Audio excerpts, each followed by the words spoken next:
Salam jumpa saudara-saudariku terkasih dimanapun berada. Semoga kita semua dalam keadaan baik dan sehat.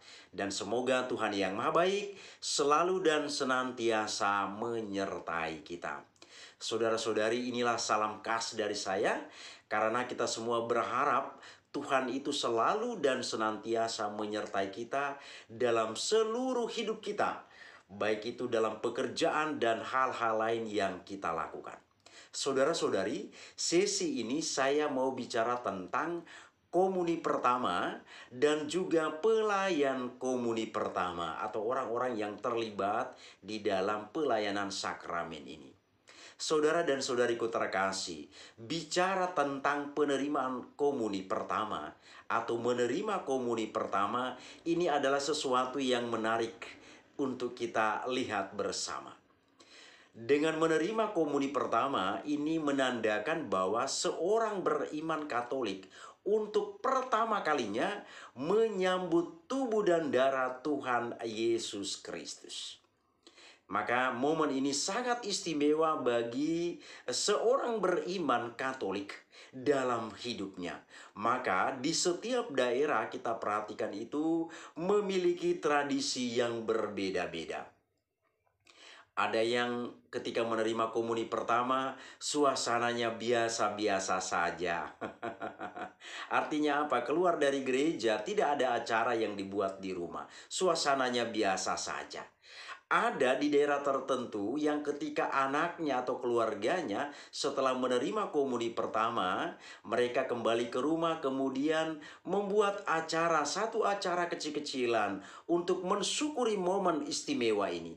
Dan ini memang sebuah ucapan syukur yang patut kita banggakan bahwa seandainya orang-orang Katolik melakukan ini menandakan bahwa kita itu punya rasa syukur dalam diri karena kita menyambut tubuh dan darah Tuhan.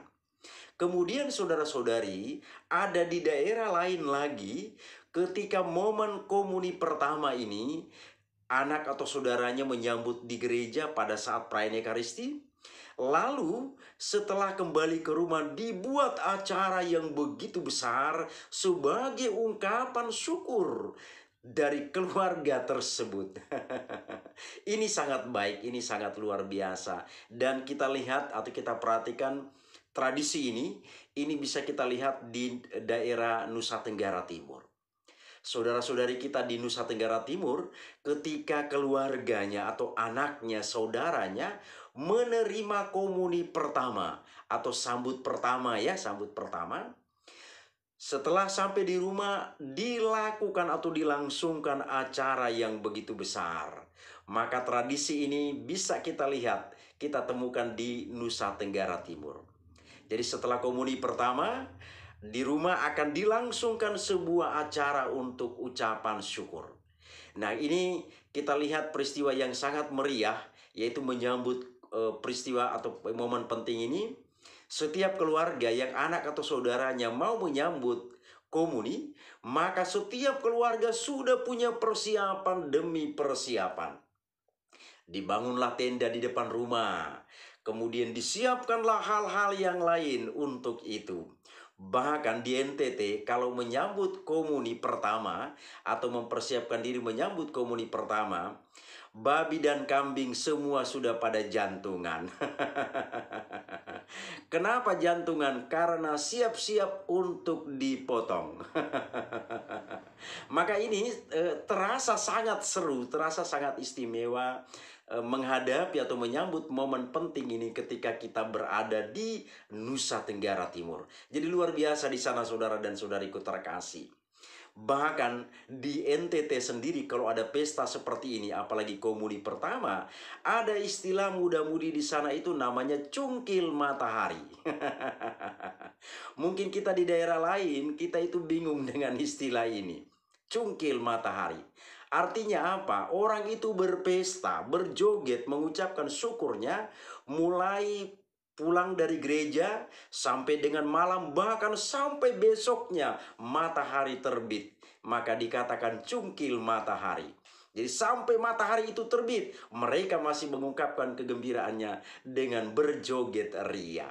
Saudara-saudariku terkasih, Memang kita melihat ini sesuatu yang unik, sesuatu yang unik.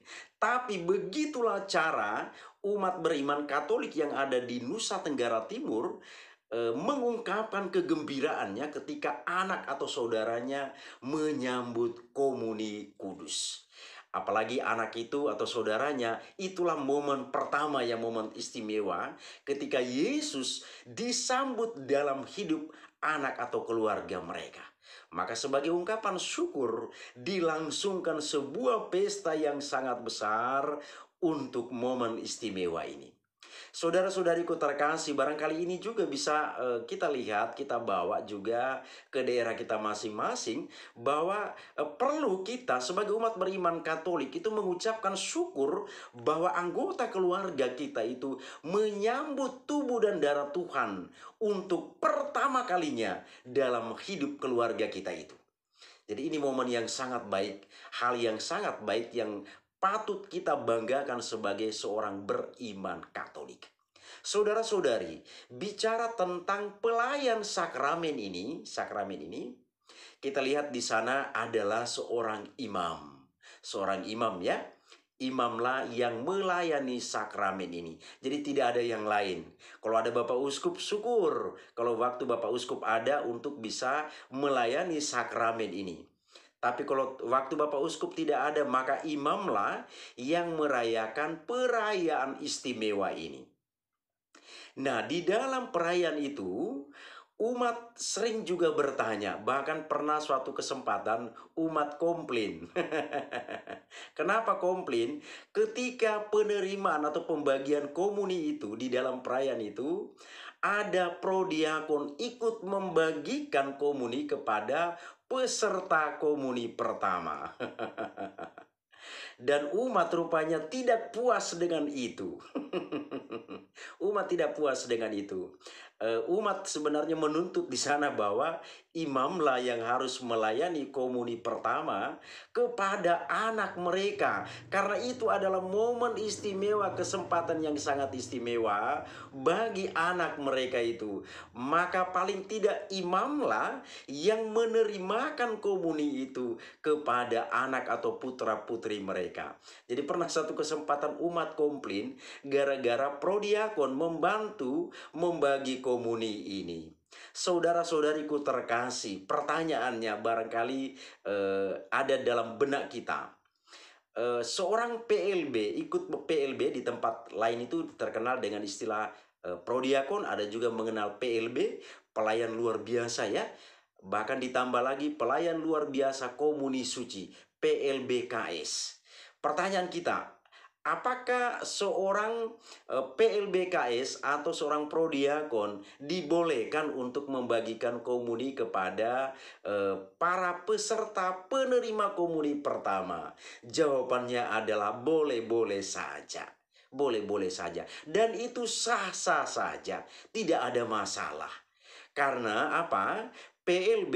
PLBKS atau prodiakon itu adalah pelayan resmi gereja yang dilantik oleh Bapak Uskup membantu imam atau para pastor dalam melayani komuni suci. Jadi kekhawatiran umat tadi itu sebenarnya terlalu boleh dikatakannya terlalu berlebihan, boleh dikatakan demikian. Umat itu merasa tidak puas kalau putra-putrinya itu yang membagi komuni pertama adalah seorang prodiakon. Saudara-saudariku terkasih, dapat kita mengerti, saya secara pribadi juga saya mengerti bahwa kenapa ada umat kita merasa tidak puas? Karena ini momen istimewa, itu betul, harus kita akui. Ini sebagai momen istimewa. Dan diharapkan yang membagi komuni kudus itu adalah seorang imam atau seorang pastor. Maka pesan kepada para pastor, kalau komuni pertama, para pastorlah yang membagikan komuni ini kepada peserta komuni pertama. Karena ini momen istimewa, momen istimewa. Jadi adapun PLB bukan berarti kita tidak memakai PLB membantu imam untuk melayani komuni. Tapi umat sangat berharap bahwa yang membagi komuni pada saat itu adalah imam atau pastor. Nah, saudara-saudariku terkasih, kenapa umat menuntut demikian? Ini menyangkut eh, kenyamanan di hati, kenyamanan batin sebenarnya umat mempersoalkan itu. Tapi saudara-saudariku umat beriman terkasih, saya juga perlu katakan bahwa bukan berarti kalau PLB yang membagi komuni, membantu imam membagi komuni kepada para peserta penerima komuni pertama, bukan berarti itu tidak sah. Itu sah. Itu benar, karena mereka itu dilantik secara khusus oleh Bapak Uskup membantu para pastor kita, para imam kita dalam melayani komuni kudus atau komuni suci. Hanya saja yang menjadi sebuah ketidakenakan di hati. Ketidakenakan di hati adalah bahwa momen itu momen istimewa dan umat memang berharap bahwa yang melayani komuni pada saat itu adalah seorang imam. Jadi memang misa itu memang harus seorang imam yang memimpin. PLB itu hanya membantu saja. Tapi ada baiknya ketika pelayanan komuni pertama itu dilakukan oleh seorang imam. Karena itu menyangkut cita rasa. Menyangkut cita rasa. Bukan soal benar dan tidaknya. Kalau soal benar dan tidaknya PLB membantu imam untuk melayani komuni pertama. Itu benar, itu sah-sah saja. Tapi ini menyangkut hal-hal yang berkaitan dengan kenyamanan batin umat-umat kita. Nah, saudara-saudariku terkasih, tapi seandainya di sebuah tempat itu yang menerima komuni kudus itu atau komuni suci itu banyak, lalu imamnya hanya satu orang. Imamnya hanya satu orang. Kemudian imam atau pastor kita itu harus mengejar untuk merayakan Ekaristi di tempat yang lain. Maka misalnya imam tersebut meminta bantuan dari PLB atau prodiakon untuk melayani komuni pertama, jangan kita berkecil hati. Jangan kita berkecil hati. Jangan kita menganggap itu tidak sah. Semuanya sah, semuanya baik. Tidak ada masalah soal itu. Yang sekarang itu kenapa kita menjadi mempermasalahkan itu menyangkut kenyamanan batin kita itu saja. Tapi seandainya situasi demikian, imam meminta PLB atau prodiakon meminta bantuan untuk membantu kelancaran pembagian komuni kepada para peserta komuni pertama, itu bukan berarti tidak sah. Semuanya itu sah. Karena sekali lagi PLB atau prodiakon itu dilantik oleh Bapak Uskup untuk menjadi pelayan komuni suci, membantu imam dalam perayaan Ekaristi. Demikianlah saudara-saudari sedikit kajian, sedikit informasi tentang komuni pertama. Semoga bermanfaat bagi kita. Terima kasih, Tuhan memberkati.